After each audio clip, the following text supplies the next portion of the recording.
So the message of God that I will share you today, aking pong pinamagatan, God sent His Son. Amen. Napakalaga po, mga kapatid, no? Sa buhay natin na maunawaan natin kung sino si Jesus yung bumaba dito sa lupa. Kung sino si Jesus yung pinadala ng Ama para ang bawat isa sa atin dito na mananalig kay Kristo ay magkaroon ng buhay na walang hanggan. Sabagat marami pong nakagapos sa mga tanikalan ng dyablo. Sila po'y hindi sila nakakalaya sapagkat sila ay nakagapos. Hallelujah, sa mga bagay na kung saan yun ang ginagawa ng kaaway sa kanilang buhay. But praise be to God, ang ating pong Ama sa langit, ipinadala niya ang kanyang anak na si Jesus para tayo po'y magkaroon ng kaligtasan. At alam ko po, 17 days na lang po, tayo pong lahat, all over the world, ay magse-celebrate po ng Christmas. At hindi po, ang meaning ng Christmas ay si Santa Claus. Hindi po ang Christmas tree. Jesus is the reason. Wala pong iba kung bakit po tayo nagse-celebrate ng Christmas. Amen? So, ang sabi po dito sa 1 John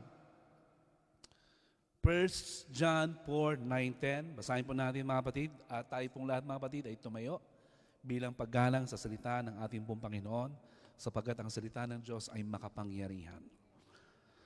Basahin po natin, 1, 2, 3. Inihayag ng Diyos ang kanyang pag-ibig sa atin, nang isugo niya sa mundo ang kanyang kaisa-isang anak upang magkaroon tayo ng buhay sa pamamagitan niya. 10, ito ang pag-ibig. Hindi sa iniibig natin ng Diyos, kundi tayo ang inibig niya at isinugo niya ang kanyang anak upang maging handog para mapatawad ang ating mga kasalanan. Tayo po'y manalangin, magpasalamat tayo sa ating Panginoon. Thank you, Jesus. Hallelujah. Lord, kami po'y patuloy na nagpapasalamat sa iyong mga salita sa araw na ito. Salamat, Panginoong Sus, that your presence is here and your glory is here, ready to convict us, ready to change us. Salamat, Lord, sa kapahiyagan sa araw na ito mula sa iyong mga salita.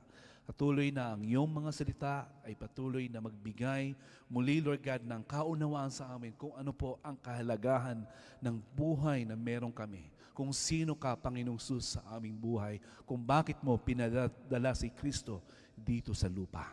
Kaya salamat, Lord God, sa mga kapatid na makaka-receive ng iyong salita. Ang iyong pagpapala ay patuloy na dumaloy sa kanilang mga puso. Salamat po. Lord, continue to bless your servant because I cannot do nothing without the empowerment or help of the Holy Spirit sa aking buhay. Salamat po. Lord, we acknowledge you. Thank you, Lord. In Jesus' name we pray. Amen. So why did Jesus come to earth? Bakit po pinadala ng Ama ang anak dito sa mundo? Alam po natin, sa bawat isa sa atin dito, may mga clue tayo kung bakit ipinadala si Kristo sa atin. At gusto ko pong makita natin dito, one of the reason why Jesus ipinadala ng Ama dito sa lupa, sapagkat yung unang tao na kung saan, hallelujah, siya po'y nagkasala, siya'y sumuway sa kalooban ng Panginoon, at siya po'y ni-replace, which is our Lord Jesus Christ. Tingnan po natin dito sa ating pong mababasa. Dito po, sinasabi po dito sa John 1:3, in the beginning was the Word, and the Word was with God, and the Word was God. Who is the Word? Jesus Christ. Noon pa man, mga kapatid, nandun na po ang ating pong Panginoong Sus. Verse 2, He was in the beginning with God. All things were made through Him, and without Him, nothing was made that was made. Amen. So makikita po natin dito, lahat ng bagay na meron tayo, ang kadahilanan nun ay dahil sa anak, which is our Lord Jesus Christ. Amen. Lahat ng bagay na nakikita natin, lahat ng bagay na nahihipon natin, na nare-receive natin, yan po ay kaloob lahat ng ating pong Panginoon. Sapagkat ang ating pong Panginoong Sus noon pa man, bago likhain ng mundo, nandiyan na siya. Amen. So tingnan po natin dito yung sinabi ko kanina. And Romans 5:12, when Adam sinned, sin entered the world. Adam's sin brought death, so death spread to everyone, for everyone sinned. Amen. So alam po natin ang lahat ng istoryang ito na si Adam and Eve, na kung saan sila po yung unang tao na dumating dito sa lupa. Wala na po sanang kamatayan. Wala na sanang curse na paghihirap na mararanasan ng tao. Dahil sa pagsuway ng isang tao, si Adam, hallelujah, nagkasala po ang lahat. At yan po ay dumating sa ating pong panahon.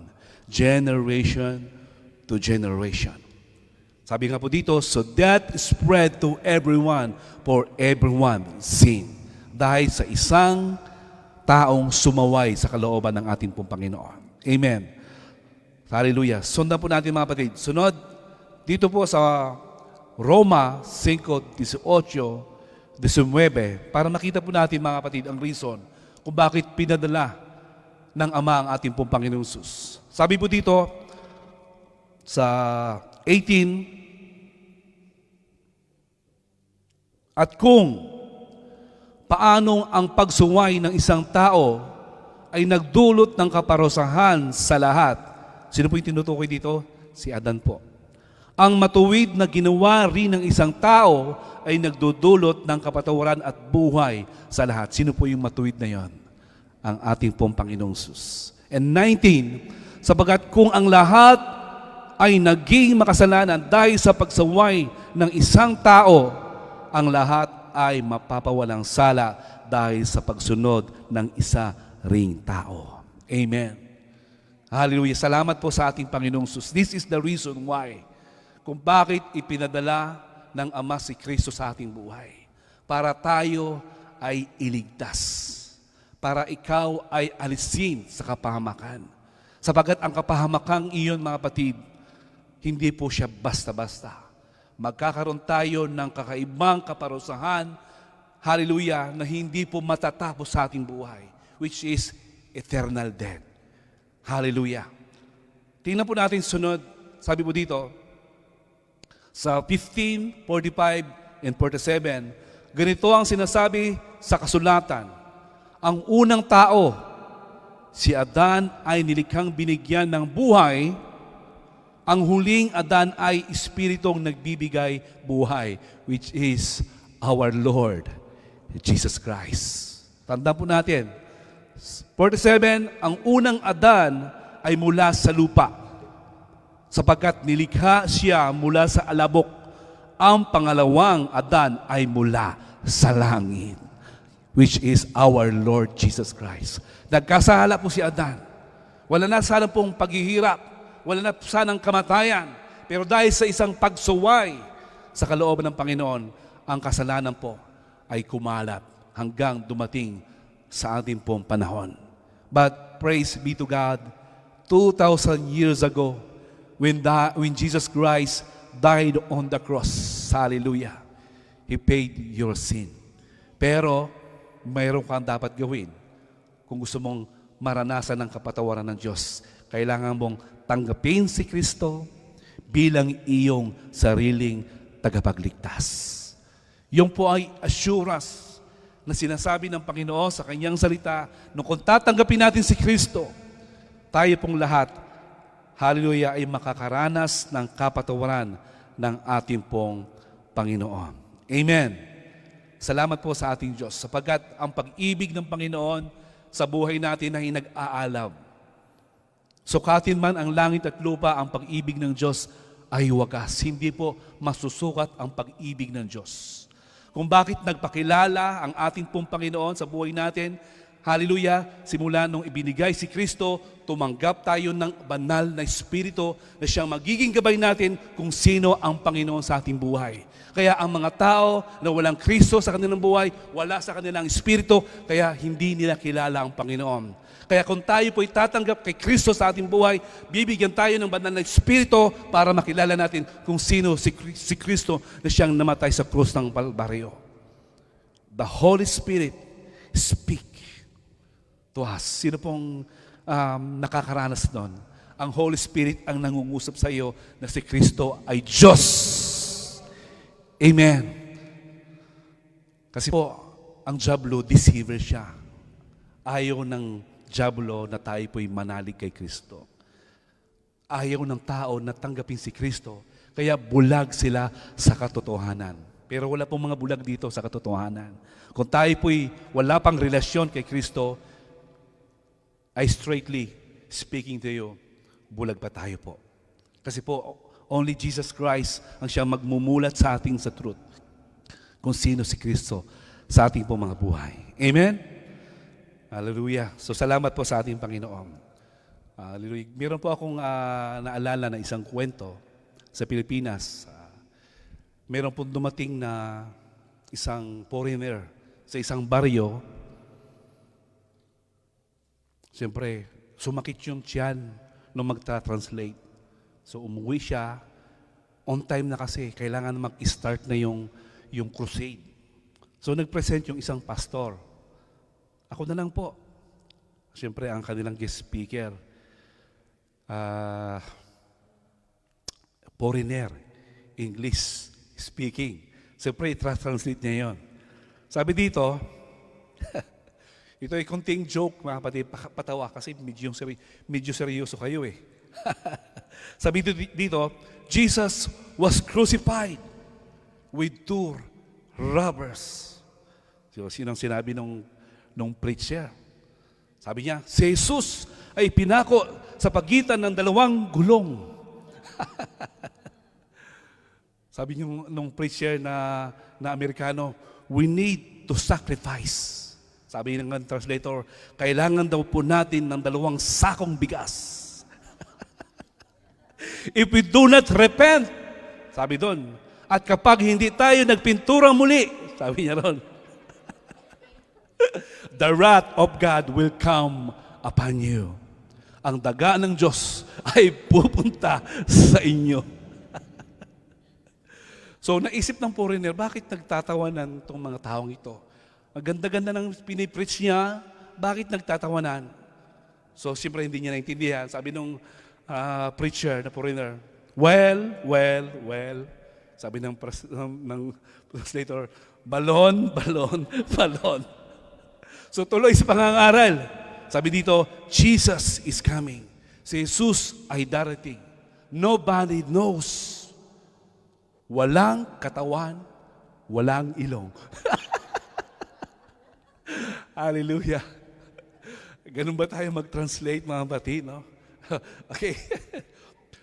So napakahalaga po, mga kapatid, sa ating panahon na ating pong naibabahagi ang mabuting balita. Jesus Christ is the good news. Jesus Christ is the gospel na siya makapagliligtas sa buhay ng bawat isa sa atin.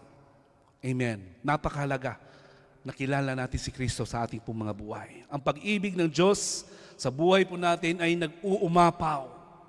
Kung bakit isinugo ng Ama si Kristo sa buhay natin para tayo pong lahat ay makalaya. Amen. Para tayong lahat ay makareceive ng pagpapatawad. Para tayong lahat ay gumaling sa lahat ng ating mga karamdaman. At higit sa lahat, para tayo po'y magkaroon ng kaligtasan. Sapagkat kay Kristo lang masusumpungan ang kaligtasan. Jesus is the way, and Jesus is the truth, and Jesus is the light. Siya lamang po, mga kapatid, ang kailangan natin sa buhay po natin. Amen.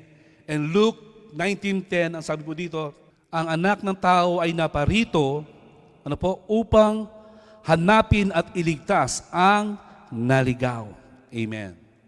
So ang taong walang relasyon sa ating pong Panginoong Sus, masasabi ko pong sila ay ligaw. Amen. Sino pong mag-a-agree sa akin doon? Sapagkat ang nais po ng Panginoon ay makilala natin kung sino si Kristo. Wala pa sa kanila ang kaligtasan kung walang relasyon ang tao sa ating pong Panginoong Sus. Hallelujah. tayo po'y makakasumpong na kaligtasan kapag nagkaroon po na tayo ng relasyon kay Kristo. Na kailangan tayong manalig kay Kristo. Kailangan natin yung ating pananampalataya ay buong-buo kay Kristo. Amen. Sapagkat siya ang magbibigay ng kaligtasan natin. Yung pananampalataya mo ang siyang makapagliligtas sa iyong kaluluwa. Amen.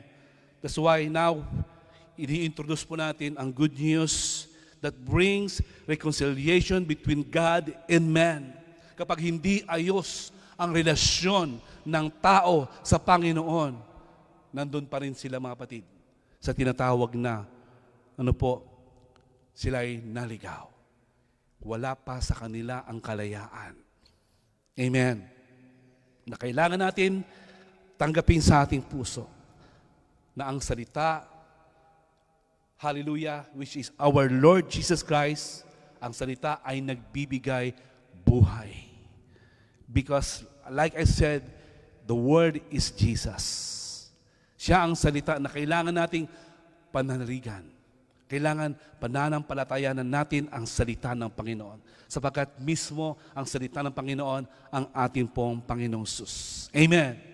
In John 4:14, nasabi po dito, ngunit ang sinumang uminom ng tubig na ibibigay ko sa kanya ay hindi na muling mauuhaw kailanman.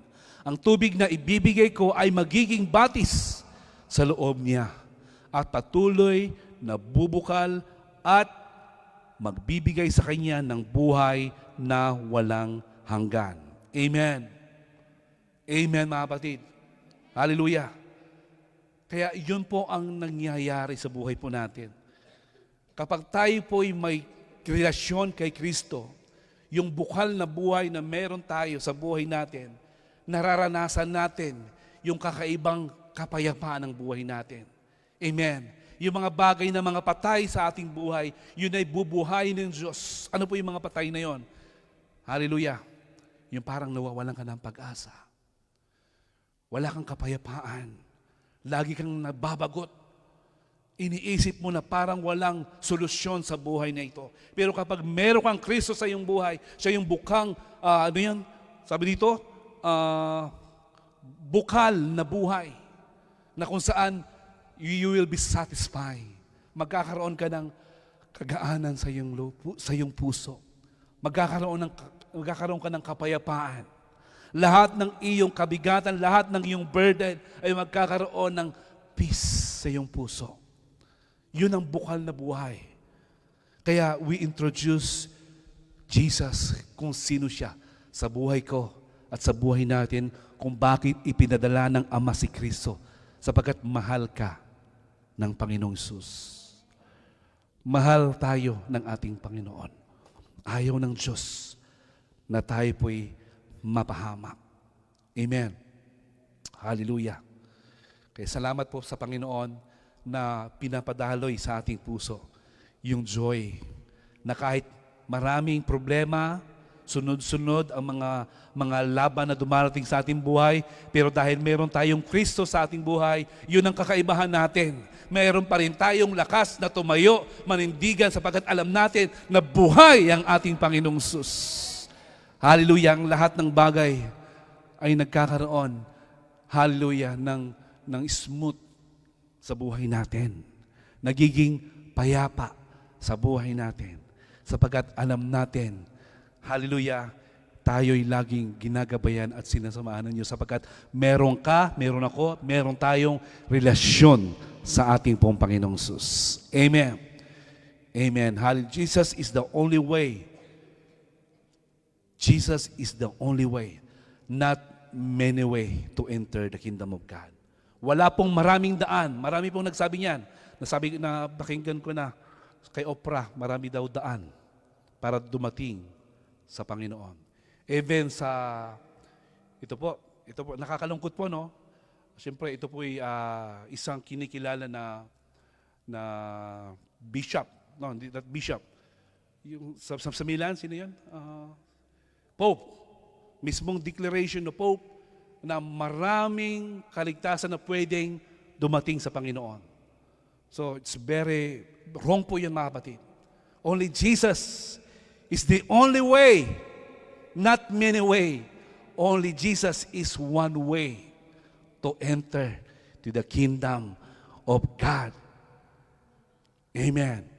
Wala nang ibang daan kundi ang ating pong Panginoong Sus. It's very clear na sinasabi ng salita ng Lord, sa Kanya lamang matatagpuan ang kaligtasan. Sapagkat walang ibang pangalan ng sino mang tao sa buong mundo na ibinigay ng Diyos sa mga tao upang tayo ay maligtas. Walang ibang pangalan, no other name but the name of our Lord Jesus Christ. That's why Jesus Christ is the head of the church and we are the part of the body. Hallelujah, sa katawan ng ating Panginoon. Ginagampanan natin ating tungkulin para gawin natin ang kalooban ng Diyos sa ating buhay, kung bakit tayo naglilingkod, kung bakit tayo nagpapatuloy, sapagkat alam natin na si Kristo ang ulo ng iglesia. Tayo ang parte ng katawan ng ating pong Panginoong Sus. Amen. Salamat po sa ating Panginoon. So binibilisan ko po. And Tito 2:11, sapagkat nahayag na. Ano po, ibig sabihin kapag nahayag na, talagang nasa sayo na.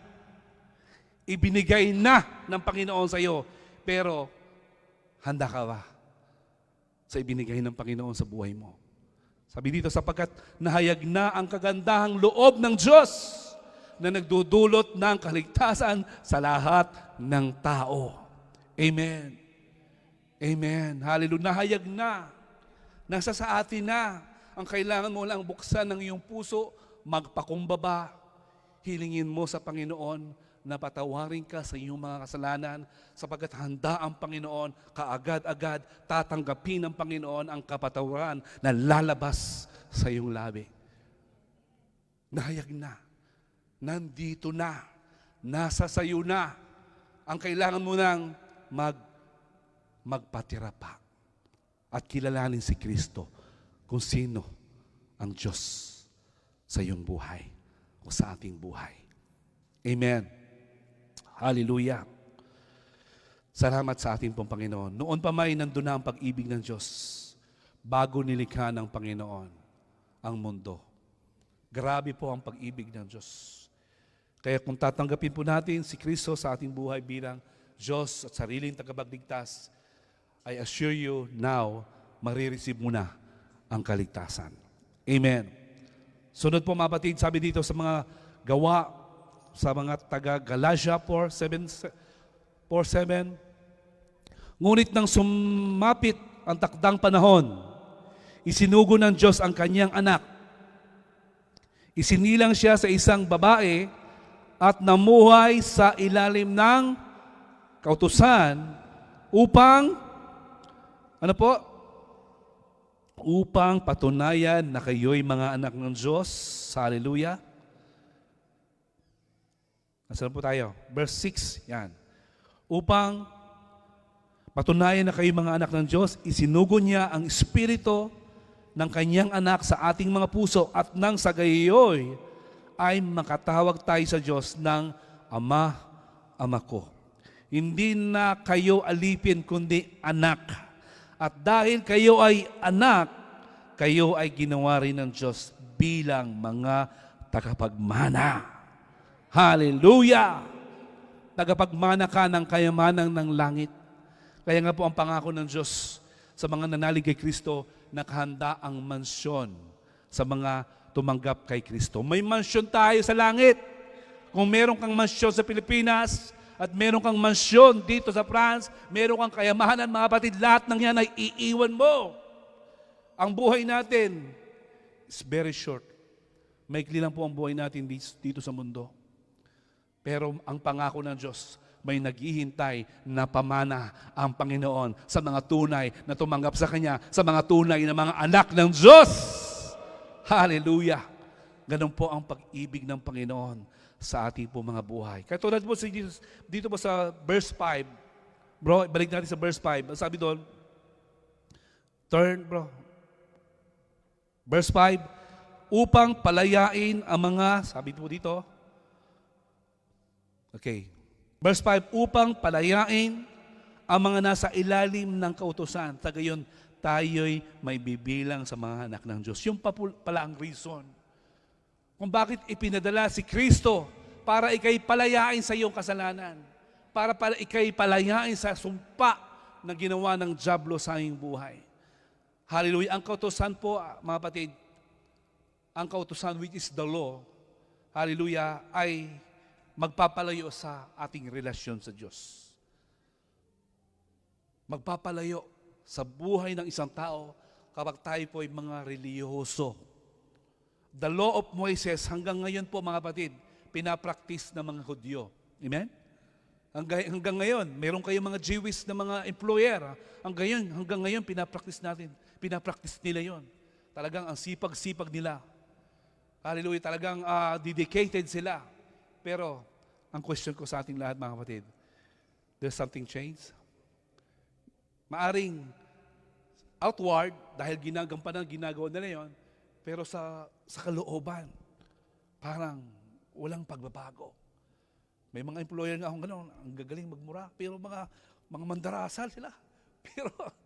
Pero mga pakinggan mo, ano ba to? Pero tayong mga tumanggap kay Kristo, which is our Lord Jesus Christ, yung natanggap nating grace sa ating Panginoon, nung tayo po'y tumanggap kay Kristo, nagkaroon tayo ng relasyon sa ating Panginoon, at nagkaroon tayo ng access. So, ibig sabihin nun, tumanggap tayo ng Espiritu ng Panginoon, may nababago sa mga tunay na nanampalataya kay Kristo. Kaya may nabago sa buhay natin. Sapagkat yung banal na Espiritu ang nagkukumbikta sa atin.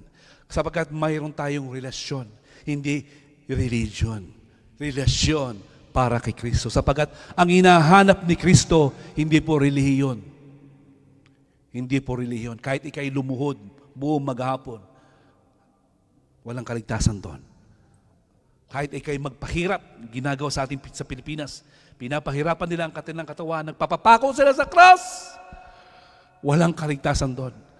Ang kaligtasan doon, mga kapatid, tandaan po natin, ginawa na kasi ng Lord ating Panginoon eh. He did it everything. Ginawa na niya ang lahat. Pero ang kailangan mo lang, tanggapin si Kristo bilang iyong Diyos at sariling tagapagligtas. If you are ready to receive the Word, which is our Lord Jesus Christ in your heart, at tanggapin siya, tayo pong lahat ay tumayo. Hallelujah. Thank you, Jesus. Salamat po sa ating Panginoon. Hallelujah. Thank you, Jesus. Maraming salamat, Panginoon. We give you praise, Lord. We give you glory and we give you honor. Tayo po'y manalangin, magpasalamat tayo sa ating Panginoon. Oh, we give you highest worship, Lord. Lord, patuloy kong itinataas, Panginoong Sus, ang buhay ng bawat kapatid sa oras na ito. At alam namin, Panginoong Sus, meron kayong magandang layunin sa buhay ng bawat isa. Salamat sa iyong sukdulang biyaya. Salamat, Lord God, sa kapatawaran. Salamat sa kalayaan. Salamat sa iyong salita sa araw na ito na aming natanggap. At sa oras na ito, Lord, hinihiling namin na kami po'y manampalataya kung sino ang aming Panginoong Sus sa aming buhay. Thank you, Lord. Thank you, Holy Spirit.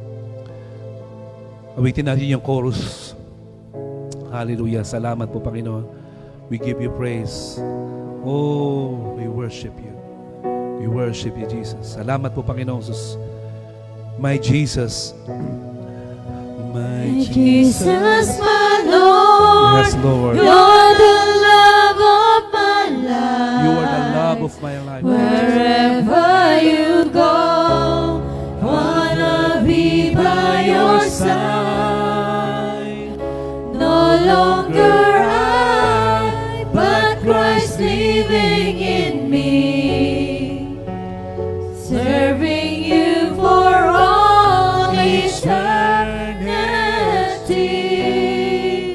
My eyes set on you in this race that I Yes, Lord. run. Hallelujah. No longer my ways, let your will be done. Make me a servant, my heart's ever true. Clinging to the cross, Once more, hallelujah. My Jesus, My Jesus, my Lord, you're the love of my Yes, Lord. life. Salamat po, Panginoon. Wherever you go, We give you praise, Lord. wanna be by your side. No longer I, but Christ living in me. Serving you for all eternity. My eyes set on you in this race that I run. No longer my ways, let your will be done. Make me a servant, my heart's ever true. Clinging to the cross, I follow you. I follow you. Yes, Lord. Hallelujah. Thank you, Jesus. Thank you, Holy Spirit. We give you praise. Salamat po, Panginoon Jesus. Hallelujah. Kung nais po natin tanggapin si Kristo sa ating puso bilang ating Diyos at sariling tagapagligtas, and this is the moment na ating pong buksan ang ating puso. Kayo po'y sumabay sa aking panalangin. Kung kayo po'y kinakausap ng Holy Spirit na tanggapin si Kristo sa iyong buhay, this is the moment. Hallelujah. Ang Diyos ay handa para ikay patawarin, para siya'y pumasok sa iyong puso sa oras na ito. Salamat po, Panginoon. Sabihin po natin, Panginoong Jesus, maraming salamat sa araw na ito. Salamat sa iyong mga salita.